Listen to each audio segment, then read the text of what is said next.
Olá, estamos começando mais um NCCast. Eu sou a Gabi Gouveia, você já me conhece e eu estou aqui com ele, Carlos Pelerran. Olá. Olá. Estamos aqui no 11º programa. Nossa, você sabe o número. É porque eu faço o CRM. Pra quem não sabe, eu tenho que subir o arquivo, então eu tenho que saber o número de cada um. É, a parte burocrática. Então esse é o 11º programa, onde a gente vai ter mais um convidado especial, como eu falo toda semana. Mas antes disso, o que eles têm que fazer, Gabi?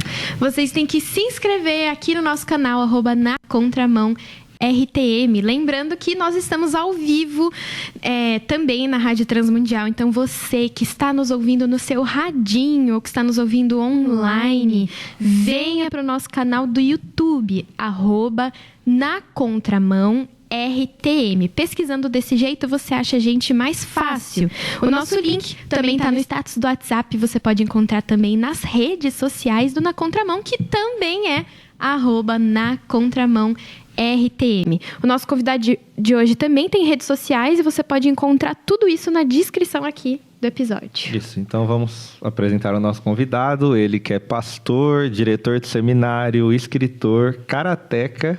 Não, isso eu achei genial. E não é qualquer um. É faixa preta, né? Ele falou que agora mudou de categoria e é marrom na outra já. Então, essa voz que vos fala, Pastor Júnior, seja bem-vindo. Obrigado pelo convite, obrigado por estar aqui com vocês, Gabi, Carlos. E é isso, trabalhando para Jesus, fazendo atividade física, tudo que a gente puder. E o mais importante hoje, né, que é falar de família, né? Mas antes já tem que falar. Como assim, karateca? Não, muito a gente não vai conseguir conversar. Como você chegou nessa faixa? Na verdade, eu luto karatê desde criança, né? Eu venho daquela escola do Bruce Lee. Meu pai era amante do Bruce Lee, eu vi os filmes do Bruce Lee. Só que o Bruce Lee era Kung Fu, eu sei disso. Mas quando eu fui escolher o esporte, eu acabei escolhendo o karatê. E o karatê entrou na minha vida por um outro motivo também. Eu tive um acidente, eu quebrei o braço esquerdo em 3 partes. E o médico orientou que eu fizesse alguma atividade física para reposicionar o braço. Meu braço dava uma volta, assim. E o karatê me ajudou a consertar, digamos assim, o braço esquerdo. E é uma paixão que eu tenho desde criança. Então, eu fui no estilo Shotokan até uma época da minha vida. Aí eu parei para jogar basquete. E eu joguei basquete para valer, fui federado. Eu joguei pelo São Paulo Futebol Clube por um tempo, pelo clube, né? Como jogador. Aí depois eu acabei entrando no Senai, depois eu me converti, fui para a igreja, migrei para teologia. Se converteu, aí tchau basquete, tchau sonhos. Exatamente. Acabei deixando. O basquete ainda joguei por algum tempo, né? Mas depois vem casamento, trabalho. Eu tive uma empresa também, fui empresário, aquela coisa toda. E há alguns anos eu resolvi voltar. Eu voltei acho que em 2010, 2011, eu voltei para o karatê. E aí eu voltei para outro estilo. O meu filho foi comigo, já que a gente está falando de família, e na época falou assim, vamos fazer um exame, você começa ali na verde, alguma coisa assim, você evolui, falou, não, me dá uma faixa branca aí. Aí eu comecei de novo. Nossa. Sem problema. E começou do zero. Comecei do zero, de novo. Isso é genial, genial. Sem pressa. Mas aí já então vamos entrar no tema família, já que estamos no mês da família, né? As igrejas de uma maneira geral usam o mês de maio para conversar sobre isso. Exato. A rádio também está usando esse mês para a gente debater sobre família e a Gabi estava muito empolgada para falar sobre família.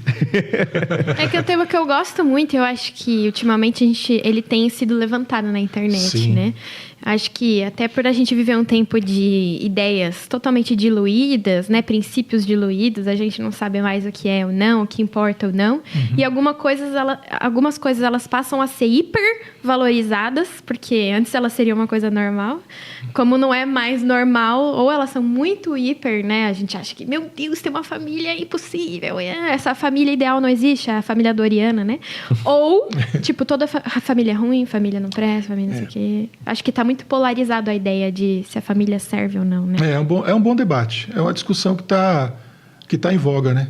Se o tipo de família que a gente projeta, que a gente pensa, que a gente ensina na igreja, que a gente ou até mascara, né? Que a gente constrói a família doriana, né? Que é da propaganda, se ela realmente é possível, se ela é realmente viável e se a gente até não está estragando a brincadeira, digamos assim, tentando empurrar um modelo que talvez não se justifique mais. Mas vamos conversar, a gente vai chegar nesses pontos aí também, acho que a gente pode contribuir um pouquinho para essa discussão. O quanto da nossa família vai influenciar na família que a gente vai formar?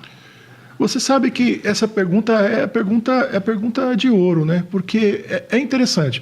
A influência, ela existe. Ou a gente vai refletir aquilo que a nossa família nos ensinou, ou a gente vai reagir, vai ser uma reação com relação àquela família, né?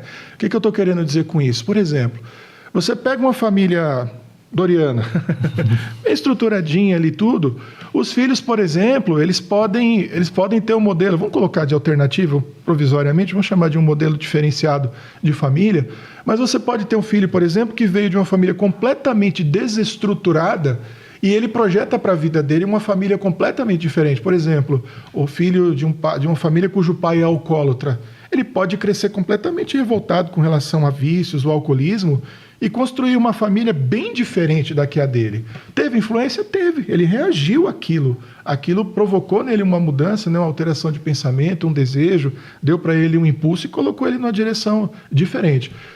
Família é importante para a gente até quando ela é ausente. A ausência dela também é uma forma dela influenciar a gente. Total. A gente tem experiências diferentes para contar sobre família, né, Carlos? Com certeza. Que comprovam isso. E acho que cada um vai reagir de uma maneira diferente com essa questão de família. Acho que isso é até claro. Mas o quanto isso, já que a gente está aqui, perdão, chefe, mas um pouco crentez, a gente está falando entre pessoas que seguem Jesus, o quanto isso é importante para a gente. Porque qual que é a medida para eu decidir se a minha família é boa ou ruim, se ela deve ser uma boa influência para mim ou não? Porque na posição da gente ainda como filhos, Gabi já casou, também já é uma líder de casa. Uma senhora. É uma senhora, já não é mais uma senhorita. Mas como que a gente sabe, minha família não é boa, ela é totalmente desestruturada. Mas eu estou em pecado se eu não estiver perto dela, se eu não usar ela como referência? Como que eu separo isso? Família é sempre bom. Família é sempre uma experiência muito rica.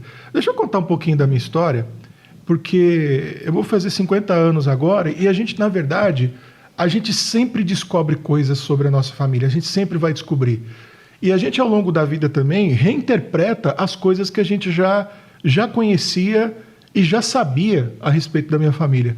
Durante algum tempo, não sei se a minha mãe está me vendo, acho que ela recebeu o link também. Pastor, só aproxima um pouquinho mais seu microfone, tá pouquinho. Durante algum tempo, por exemplo, eu pensava que a minha história fosse uma história assim muito plana, até sem graça, que a minha família não tivesse um histórico. E depois dos 30 anos, eu comecei a perceber tantas coisas a respeito da minha mãe, do meu pai e da família, das famílias de onde eles vieram, e fui descobrindo a riqueza da minha família. Eu até hoje estou descobrindo coisas, por exemplo, da maneira como os meus pais me criaram, da maneira como os meus pais conduziram a minha vida, como eles me ajudaram, ou talvez tenham me atrapalhado um pouco na minha formação, e estou descobrindo o quanto a dinâmica da minha família é rica. E o quanto de coisas a gente tem para descobrir. Recentemente, por exemplo, eu estou refazendo a árvore genealógica, eu tinha ido até um certo ponto, eu consegui avançar mais um pouco, né? Descobri a linha de escravos na minha família, descobri a linha de europeus na minha família. E, por exemplo, tinha uma história que estava bem reservada, por exemplo, a respeito da minha bisavó, sobre a maneira como ela morreu. Ela morreu queimada no próprio quarto. Eu descobri isso tem um mês. Gente. E isso influenciou muito no jeito de ser do meu avô. Afetou muito o meu avô no comportamento dele. Ele mudou depois que isso aconteceu com ele. E, obviamente, isso afetou ele como pai, afetou ele como avô. Como homem. Como homem. Era um assunto que era proibido para ele, uma coisa muito dolorosa. O quarto onde ela morreu ficou fechado e reservado, sem acesso de ninguém por anos. Depois de muitos anos, alguém teve coragem de entrar lá. E tudo isso constrói a nossa história. Eu sou parte disso. Eu tenho sangue de escravo, eu tenho sangue de europeu, eu tenho tragédias familiares. Eu tenho um avô que, apesar de não ter educação formal, era chamado de engenheiro, porque tinha uma inteligência extraordinária. O meu pai era negro, minha mãe, para se casar com meu pai, teve todo um problema sério familiar, e o meu pai era artista, trabalhava em teatro, e aí eu estou falando da década de 60, então super estigmatizado. Isso construiu a personalidade dele, mostrou a coragem da minha mãe. A minha irmã também é negra, fui criado dentro desse ambiente. Meu pai sofreu um acidente, depois eu sei que é muita coisa, mas só para vocês terem ideia aonde eu quero chegar. E ele se tornou um deficiente físico e ele teve que adaptar toda a vida dele. Ele se tornou uma pessoa um pouco mais reservada. O cara do teatro, daqui a pouco ele se torna aquele cara mais reservado. Ao mesmo tempo, meu pai era um camarada que hoje, esse ano, faria 80 anos. O meu pai falava de sexo comigo como a minha geração não consegue falar com a geração anterior. Meu pai me chamava para conversar e a gente ia para o quarto. Eu devia ter 11, 12 anos. Aí era assim, olha o que o meu pai fazia.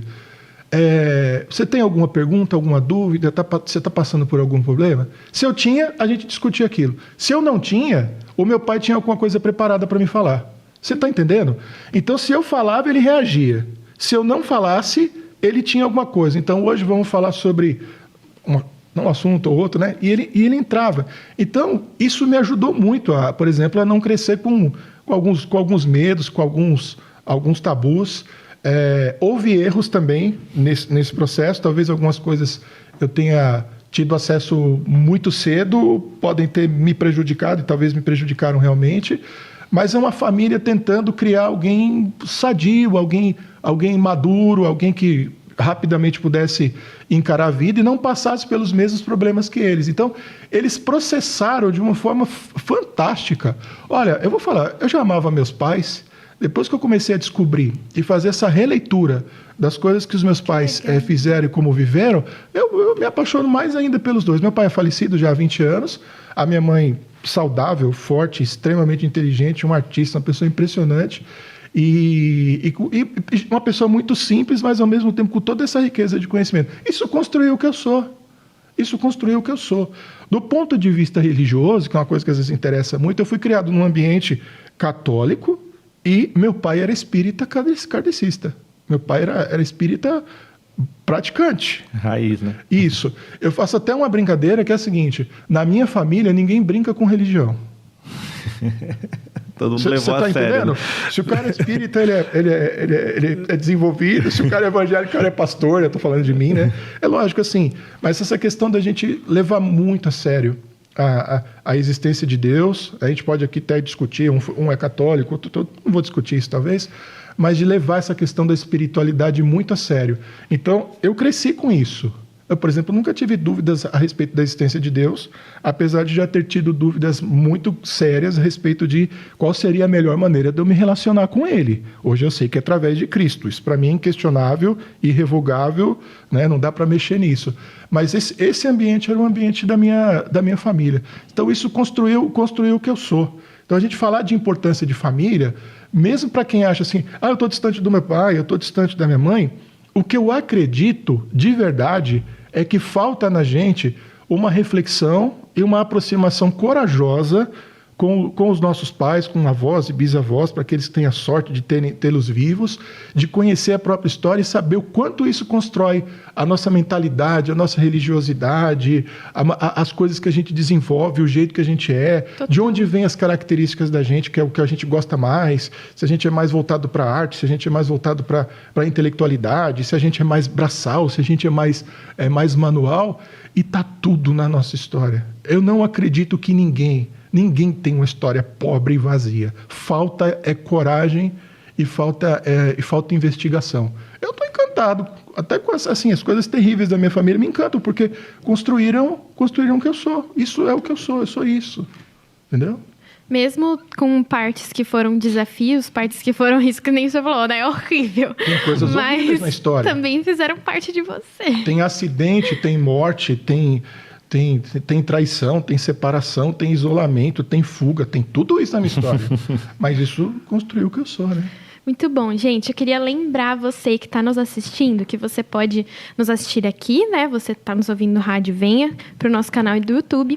E lembrando que hoje, alguns de vocês que podem estar aqui conosco, que já estão atentos às nossas redes sociais, aos nossos avisos, hoje nós estaríamos conversando com o pastor Rodrigo Soeiro e a esposa dele, Tati Soeiro. Acontece que hoje nós tivemos um imprevisto, então a gente adaptou aqui o nosso episódio. Vamos continuar com o tema família.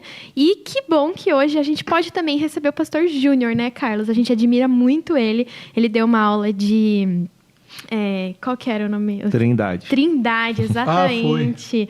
Lá na igreja, eu amei. E assim, genial. Então, muito bom ter você aqui. Obrigado. Lembrando que as redes sociais do pastor Júnior estão aqui também na descrição do nosso episódio. Você pode pesquisar lá, @pastor Júnior Martins nas redes sociais e acompanhar também o trabalho dele, que é muito legal, com o MISPA, né, Carlos? A gente não falou do MISPA ainda. Tem o MISPA, que é o seminário que o pastor hoje é diretor. Então, se você quer estudar teologia, está aqui em São Paulo. Hoje ele atende apenas presencial. Então, ele está na zona sul de São Paulo, Vila das Belezas, 1 minuto da estação. É exatamente 100 metros, eu calculei, eu medi. Deu para medir com a trena até, que é só 100 metros. 100 metros da porta do metrô na porta do seminário ou da igreja, né? Então, se você tem esse interesse, lá tem curso de música, você pode fazer matérias avulsas, curso de liderança e o curso mais robusto de teologia, que aí você vai poder ouvir a aula sobre Trindade, que a Gabi teve também. Bem legal. Se hoje você está na região ali de Itapecerica da Serra, a gente tem um polo de educação teológica funcionando na igreja do pastor Bruno Piazza, Igreja Batista Água Viva, lá em Mirim, chama ali o bairro.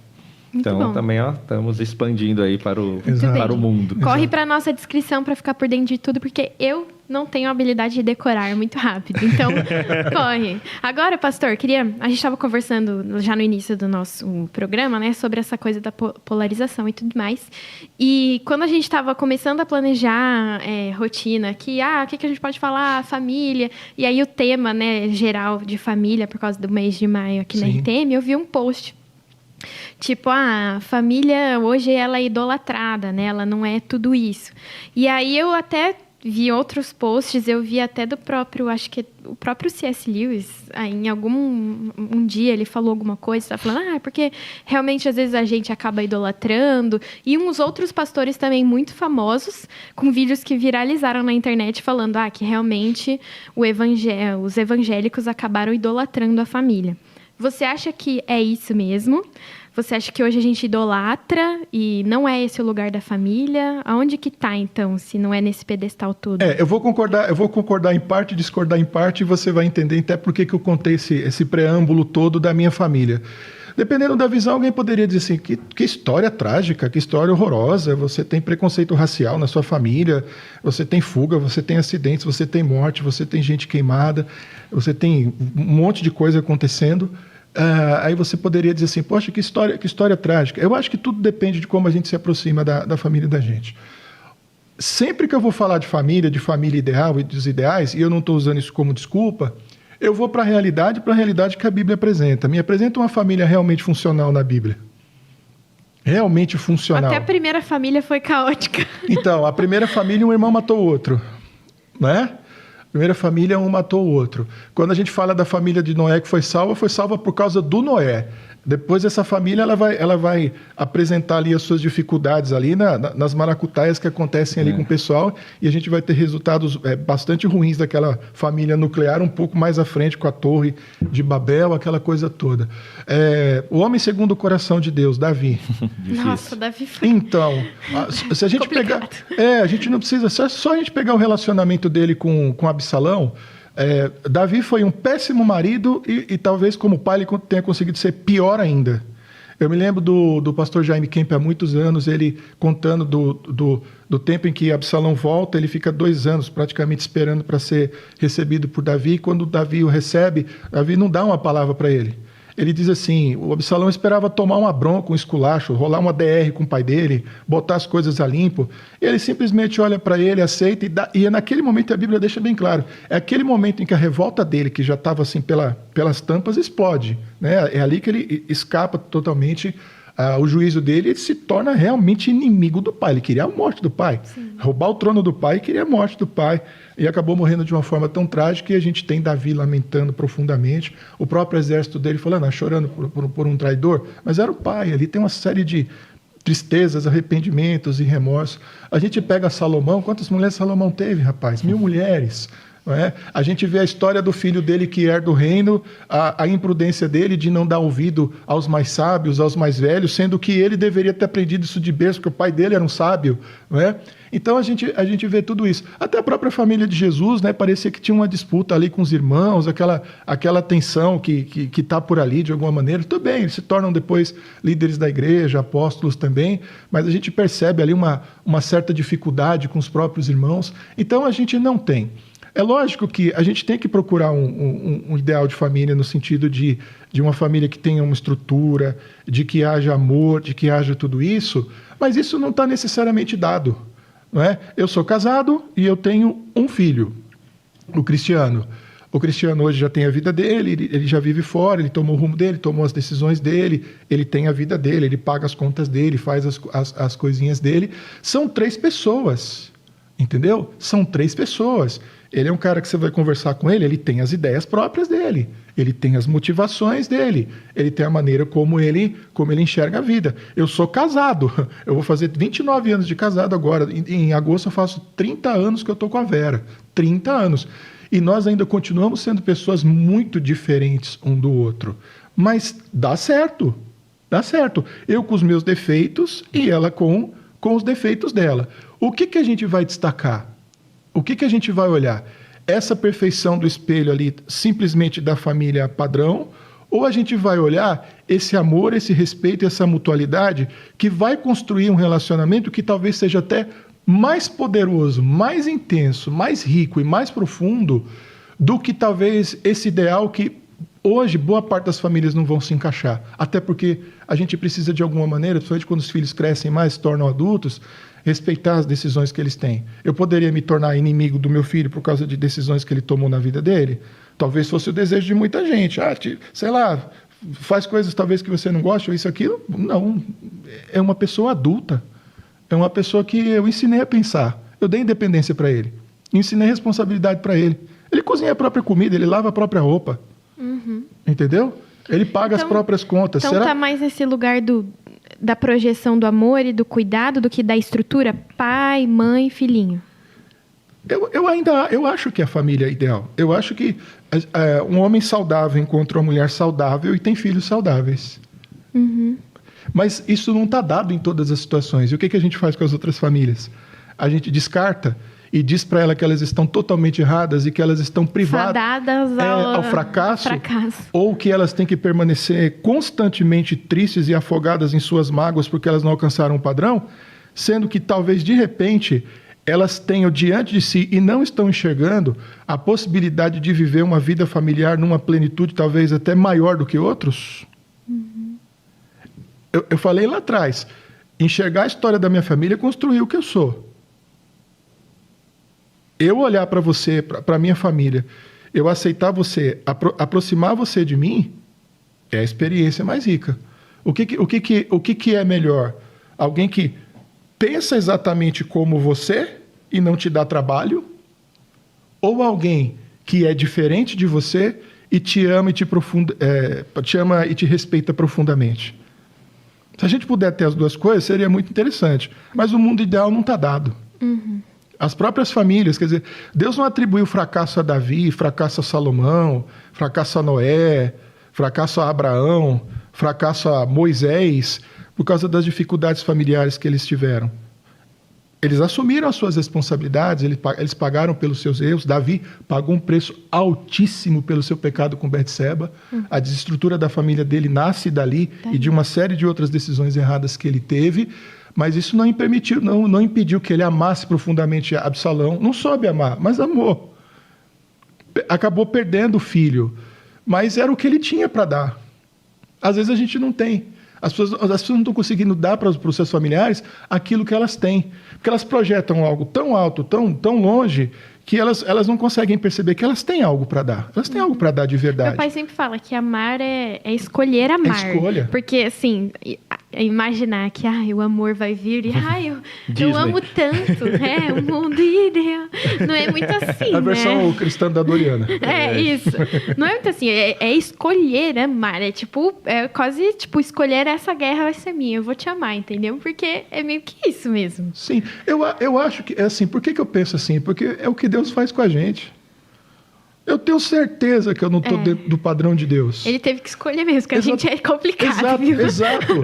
Eu tenho certeza. Ele nem precisa me dizer. Eu sei tudo o que está errado na minha vida. Eu lamento profundamente. Agora, eu não duvido do amor dele.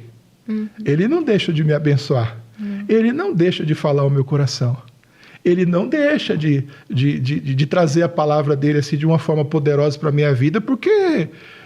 eu estou fora, eu não sou o pastor que ele queria, eu não sou o marido que ele queria. Então, eu acho que essa experiência ela tem que ser vivida assim. Nós temos que amar a nossa família, aceitar a nossa família e viver intensamente aquilo que nos foi dado. Da minha parte, eu vou exigir o máximo. Da minha parte, eu vou exigir o máximo. E se eu não receber o máximo? Isso quer dizer que Deus não ama a minha família, não aceita a minha família e não vai usar a minha família? É o que a maioria das pessoas está pensando assim. E é aí que os problemas estão nascendo. Tentando enfiar todo mundo dentro de uma caixinha e muitas vezes a caixinha não cabe. E às vezes o fato de não caber na caixinha é exatamente o que aquela família precisa para ser especial, fantástica, maravilhosa, cheia de histórias. E as pessoas não estão aproveitando. Nossa, sabe? Eu estava assistindo X-Men 94. Ontem, gente. E sabe que eles estavam tendo uma crise de identidade lá nos X-Men, porque a Jean Grey, né? Jean Grey. Ela encontraram uma... como que é? Clone dela. E aí, essa clone que ficou grávida do Ciclope teve o nenê, né? Uhum. Então, a Jean Grey, que era a Jean Grey, que... descobriu que não era que ficou grávida, porque ela tinha as mesmas memórias, ela ficou, meu Deus, mas então eu não sou mãe dele? Eu não sou esposa do Ciclope? E aí o Ciclope, não, calma, eu escolhi amar você, e você escolheu amar seu filho. É uma decisão. O que importa é isso. Se você escolheu caminhar com a gente e amar essa família, que são os X-Men, você faz parte disso, e a gente ama você. E aí eu fiquei... é isso, é sobre isso. Você me fez lembrar uma coisa interessante, que eu ouvi alguém falando essa semana. Eu já vi pessoas se sentindo ruim por causa do aspecto da adoção divina. Ou até quando lê texto, por exemplo, que os gentios são ramos enxertados na videira.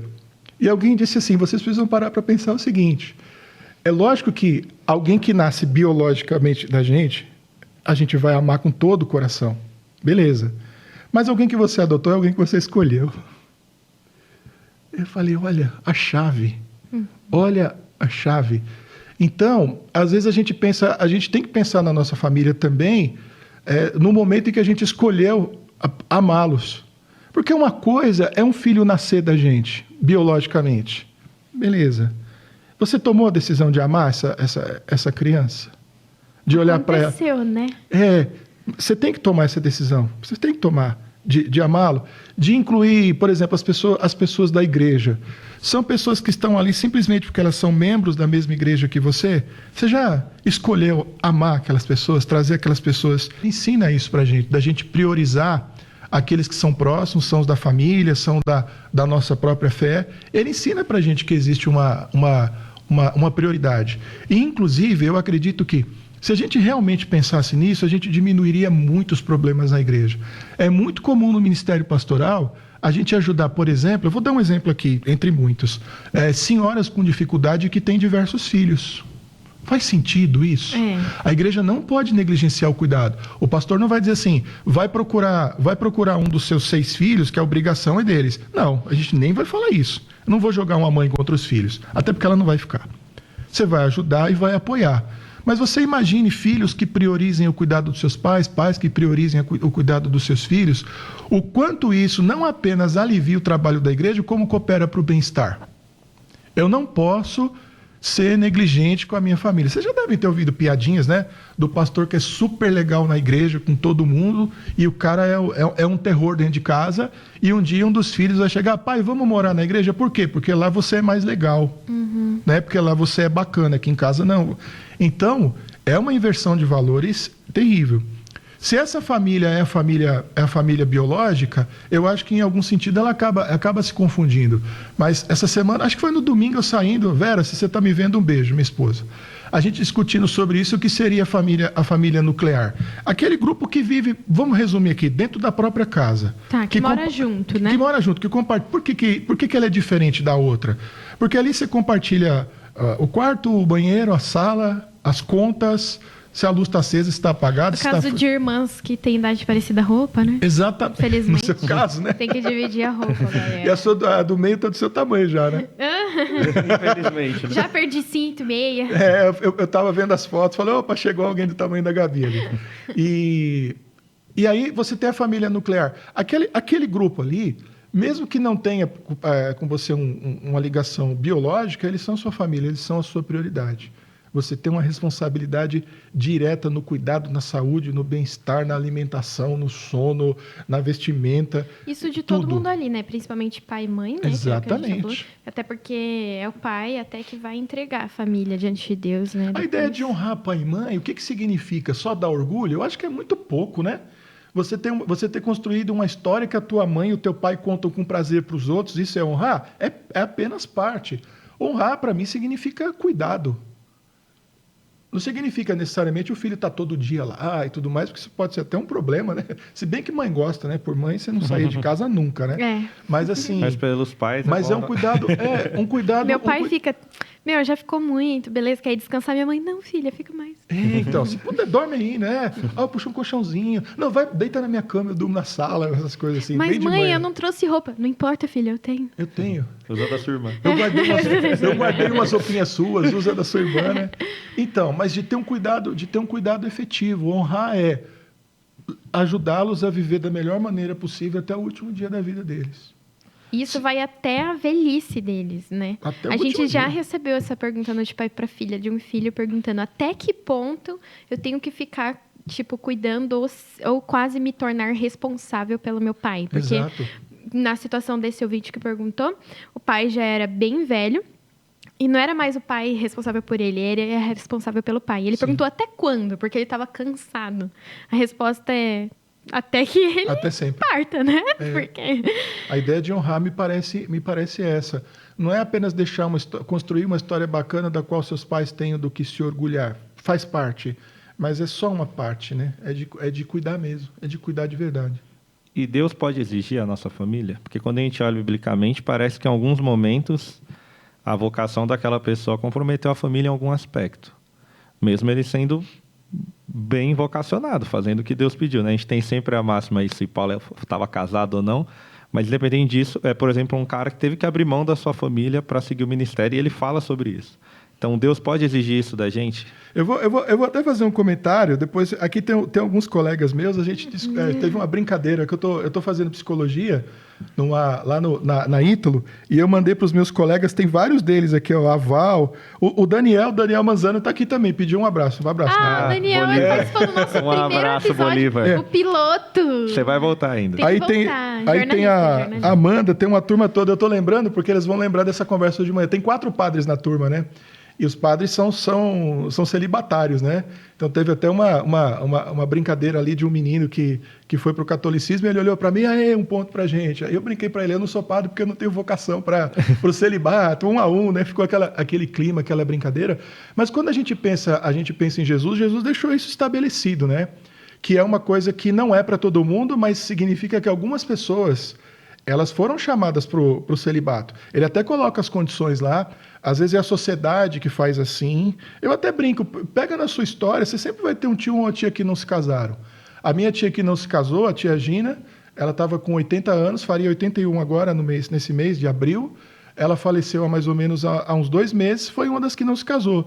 Por uma questão social dela, ela simplesmente não casou. Simplesmente não se casou. E Jesus fala daqueles que se tornam celibatários também por causa do reino.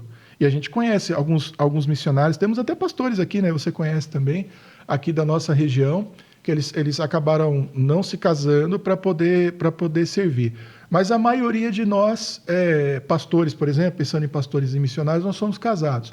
E para nós, a família continua sendo prioridade.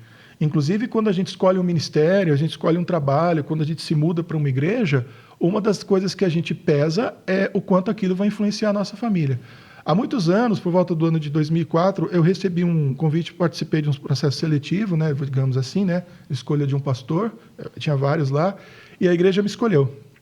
E foi lá a carta convite oficial. Bastava eu aceitar, estava tudo negociado. Onde eu ia morar, salário, eu ia mudar de cidade e tal. Aí eu falei, vou dar notícia para minha família. Eu me lembro como se fosse hoje.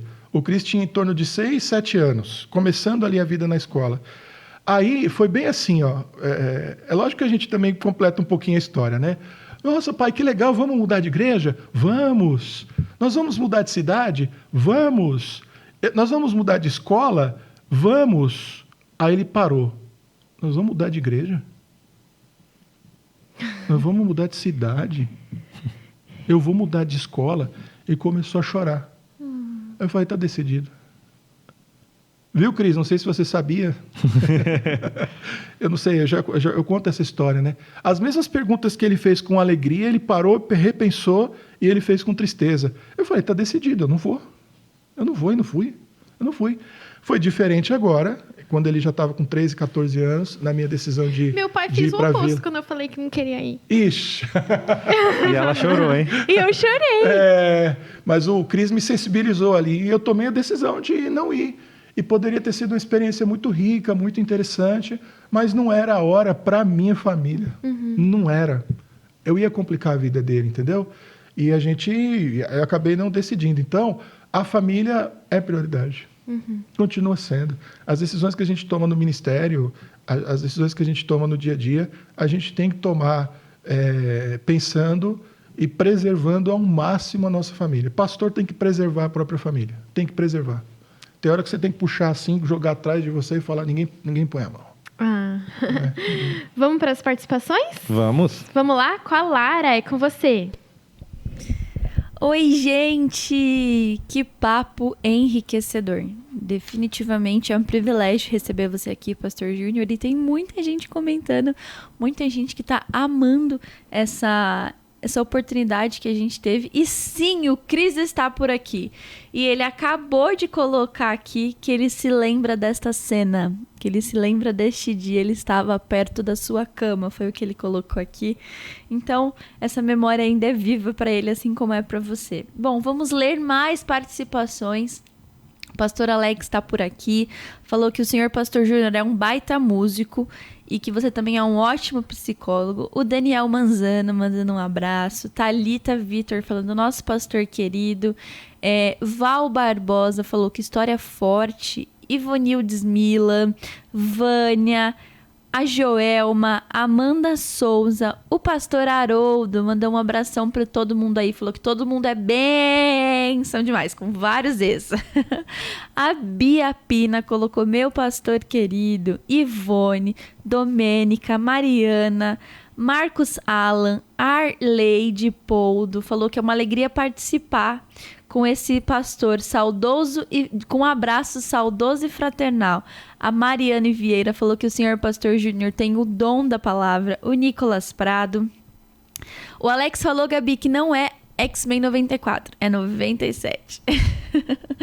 A Mariana falou que esta prosa está muito rica. O Jefferson falou aqui, ó, do reitor. Um abraço para o nosso amigo pastor, doutor e reitor. Meu Deus, quantas facetas esse pastor Júnior tem. Bom, 3 perguntas aqui que a galera fez, que eu acho que é muito legal a gente compartilhar. O Daniel Manzano, ele colocou, queria perguntar que conselhos você daria para um jovem, aqueles conselhos que você gostaria de ter ouvido antes. Então, conselhos que você daria para alguém que você gostaria de ter recebido. Val Barbosa perguntou, como faz para fazer a árvore genealógica? Então, 2 perguntas. E por último, mas não menos importante, o Jefferson perguntando, como lidar com os traumas familiares que atrapalham o relacionamento e a funcionalidade da família? Ó, acabou de entrar uma última participação aqui, ó. Salomão Silva mandou: grande abraço, pastor. Guardo boas memórias e instruções desse pastor que também é professor. Então, repetindo, 3 perguntas. A primeira é conselhos que você daria que você gostaria de ter escutado. A segunda é como faz para ter acesso à árvore genealógica. E a terceira, como lidar com os traumas familiares que podem atrapalhar o relacionamento da família. Um beijo, obrigada por todas as participações e é com vocês aí. Muito bom. Pode responder? Boa sorte. Pode ir, Porque, na verdade, é muita coisa, né? Não tem problema. É um mar de questões. Mas, por exemplo, os conselhos, já que a gente está pensando em família, procure ser o melhor familiar possível, independentemente de quem está do outro lado. Isso, Mini Júnior falando para o Big Júnior. Exatamente. Seja a melhor pessoa possível, seja o melhor filho possível, o melhor marido possível, o melhor irmão possível. Aliás, um beijo para minha irmã, a Clara, que eu amo tanto. Sua irmã chama Clara? Chama Clara. A gente é gêmeas de irmã. Minha irmã Só também chama irmão. Clara. A minha irmã é uma benção. Foi ela que me apresentou Cristo, que me levou para a igreja. É uma pessoa super divertida, alegre pra caramba, muito inteligente. Agora ela tá fazendo gracinha no Instagram, ontem mesmo eu tava curtindo. Muito parecida com a minha irmã Clara também. Mas eu acho isso. Outro dia alguém fez uma pergunta, acho que foi até um colega lá da faculdade, né? Essa ideia assim, o que você gostaria que estivesse escrito no seu obituário, né? E aí eu me peguei pensando, me peguei pensando naquilo, como às vezes eu sou um pouco prolixo e gosto de coisas longas, de livros longos, eu não tenho medo disso. Eu acho que o meu obituário seria prolixo também, né? Seria alguma coisa mais ou menos assim do tipo: se eu te conheci, eu te amei. Eu sei que eu não fui a melhor pessoa possível, mas você pode ter certeza que eu fiz o melhor que eu podia por você. Tchau, a gente se vê em breve. Olha, pode começar assim, pagando as prestações do meu apartamento, né? Fazer o que você pode por se eu mim. pudesse. Pode começar por isso, É que o que eu posso não vai estar dando. Mas eu pensei nisso, assim, porque o que a gente pode deixar para as pessoas? Deixa o melhor daquilo que você tem. Mas porque... como dar seu melhor? Como isso? Como você dá seu melhor para Vamos cada pensar no pessoa que você contrário? conhece? A gente não entregar o lixo da gente para as pessoas. Sua pior versão. Exato. Não é nem a pior versão, é aquilo que a gente tem de ruim mesmo. Porque não dá para negar, porque faz parte da gente. Mas não querer ficar descarregando isso nas pessoas, achar que as pessoas têm culpa pelo que a gente é, ou que elas deveriam ser melhores, porque isso faria o nosso relacionamento ser um pouco melhor, porque pouco importa. O amor prevalece, ele dobra as pessoas. A gentileza, ela ganha da rudeza, o carinho, ele ganha da grosseria. E a Bíblia ensina isso pra gente, né? Uma palavra branda ameniza qualquer furor. Sabe quando a pessoa vem com 2 quentes para você, ao invés de você entregar 2 fervendo, como a gente diz, você senta aqui, vamos conversar. Eu acho que você tem razão de estar bravo comigo. Vamos tentar entender melhor? Me ajuda?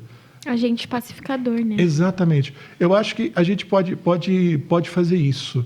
Se a gente entregar o melhor para as pessoas vão começar a entregar o melhor delas, não só para a gente. E isso vale para tudo, né? Um filho que dá atenção para a mãe, um filho que gosta da mãe, que trata a mãe com carinho, que, sei lá, presenteia a mãe, que dá atenção, que elogia, um filho que gosta do pai, vê as virtudes do pai, exalta as virtudes do pai, respeita. Entende também os lados negativos dos pais, que entende, né? O dia que o pai tá bravo, que a mãe faz uma bobagem e tudo. Por exemplo, eu poderia ficar traumatizado com os petelecos que a minha mãe me deu? A mãe é forte, rapaz. Doía. Apanhei bem também. Doía. Meu pai apanhou de tamanco. Já pensou? Eu falando aqui. Né? Então, eu acho que o conselho que eu daria para os jovens era... não sei se é essa coisa de seja a melhor versão de si mesmo, mas assim, aprende a separar o que é bom e o que é ruim dentro de você, porque é isso que faz você ser quem você é, e dá o melhor para as pessoas. Guarda o lixo para você. Vai processando isso e seja a melhor pessoa possível na tua igreja, seja a melhor ovelha, seja amigo do teu pastor, seja legal com as pessoas. Às vezes a gente fica rancoroso, amargurado, nem percebe, né? A gente guarda um ranço. E você, Gabi? Qual conselho você daria? Para mim, mais para a Gabi mais nova, para os jovens? Olha, para os jovens, não. Deixa eu pensar, Gabi, 2 coisas. Eu acho que eu diria para a Gabi, para ela ser paciente, porque, assim, eu sempre confiei muito nos meus pais, tipo, muito. Se eles disserem assim, a gente vai fazer isso e acabou, entendeu? Para mim, eu vou fazer isso, porque, eles conhecem muito mais o mundo do que eu. Legal. 2, eu admiro eles, acho que o relacionamento deles com Deus é muito mais avançado que o meu. E 3, porque são meus pais. Então, não há discussão quanto serem meus pais. Isso é entregar o melhor, Gabi. Aí ela, para, a gente entreguei o melhor. Não, mas vamos lá. Sempre confiei. Mas, apesar de confiar neles, eu acho que muitas vezes eu fiquei impaciente nesse, tipo, beleza, confio em você, vou com você. Mas tô triste, mas tô chateada. Ah, sim. Entendeu? Então, essa coisa que eu citei, quando meu pai disse, o senhor tá chamando a nossa família inteira para ir para o Piauí. Eu lembro dessa época. Quem escolheu ser pastor foi o senhor. Eu não escolhi isso. É. Não, mas ele está me chamando e não me está chamando sozinho. Ele está chamando todos nós. Sim. Confiei nele e disse, ok, pai, então a gente vai. Mas fiquei triste. Cheguei lá com muito preconceito, julgando muitas pessoas. Eu achando, eles vão ter preconceito comigo. Sendo que o maior peso da nossa vida em missão era eu, entendeu? Então, Entendi. eu diria pra essa Gabi, tipo, confia, mas confia de verdade. Se entrega. Se entrega. Ama o processo. Tipo, vai. Se ele disse, é porque ele sabe que isso vai também alcançar você de alguma forma, vai fazer bem pra você, né? Então, não é um confia achando que, tudo bem, ele vai perceber que foi a pior escolha. É um confia de verdade, sabe? Eu diria isso pra Gabi. Você, agora eu vou fazer pra você, Carlos. O que você diria pro Carlinhos de alguns anos atrás?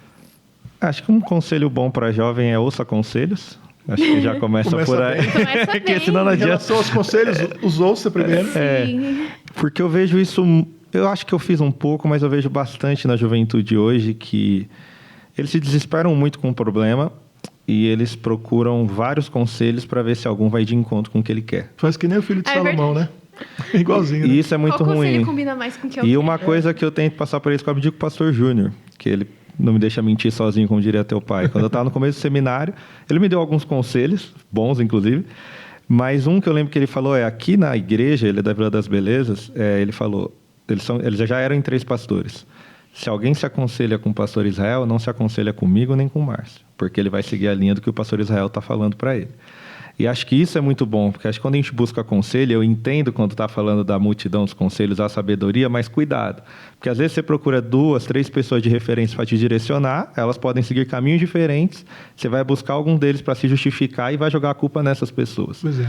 Então a primeira coisa é ouça os conselhos e principalmente busque conselhos de pessoas que são irrepreensíveis. Acho que isso é algo que tem sido muito difícil. Converso com o pastor bastante, vejo o cenário pastoral, muitos pastores também têm dificuldades, e é normal, mas assim, às vezes falhas de caráter que são difíceis de lidar. E isso tem me incomodado bastante hoje em dia, e eu vejo que às vezes a gente se apoia nessas pessoas, e não que não tenha validade o que elas dizem, mas você vai se decepcionar muito. Então é sempre importante, cara, tem que ter pessoas que são os homens espirituais que a Bíblia fala. Essas pessoas falam, cara, esse cara, essa mulher, eu olho e falo, eu sei que ele é pecador, mas assim... Você tem uma referência. É uma referência, eu posso ouvir, igual você falou dos seus pais. Você sabe que eles erram, mas assim, são meus pais. Eu confio. Então, se você não tiver isso em casa, que na igreja tem que ter alguém. Se não tem ninguém nessa igreja, ore muito, que tá algo de muito errado Tá aí. difícil a sua igreja, irmão. Acho que tem uma pergunta aqui que foi sobre a árvore genealógica, que Isso. foi da Val. A Val é até minha colega, faz um sacrifício danado para estudar, vem de longe, tem uma filhinha, muito alegre, eu gosto muito dela, viu, Val? Beijo. O negócio da árvore genealógica é interessante porque, na verdade, cada um vai conseguir de uma forma.